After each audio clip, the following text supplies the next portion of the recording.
Nhai Veduwe, ndionerewo Veduwe. Kurara rudziwo. Kana munhu usingachangodi munhu, ungotaura zvakanaka. Kurara rudziwo munhu arara akazadza mazikombo bhedhi rese kudai. Akakurosa bhedhi rese kudai. Ndorarawo sei?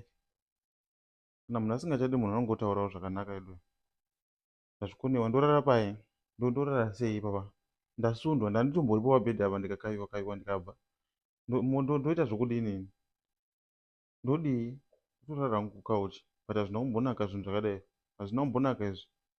Kukurosa bhedhi dai unongotaura zvakanaka kuti handichada munhu. Pane kukurosa bhedhi so. Handizvo ndo zvinenge zvichidzidziswa vanhu nana tete here kana kuti chichiitika. Hazvina kumbonaka izvi. Ndakutorara hangu pakauchi. Handina hangu option. Apa ndopa ndotovata usiku hwese. Tovata hangu apa mbotsvaka pillow. Apa padiki nemarebero andakaita. Torara hangu ipapo. Pane yekuseta. Ish, apa zvida kutodonha. Ish, apa ndaudzima light. Dzima hangu light.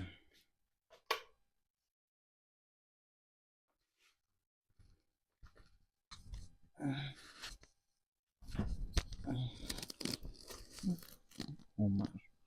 Apa pasi kurarika pauyu pasi kunokuwa. Ndokwededza couch kuti zvine bhedhi kuti sawa.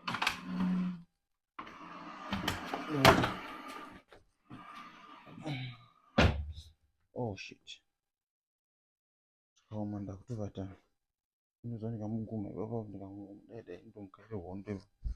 Zvakaoma. Vororei mega vale. Izvo zvinombonaka. Izvino munhu atovata. Ndakafanopa. Ndakuvata pakauchi nokuda kwomunhu asingahwisisi. Chii chakadaro. Zvakaoma.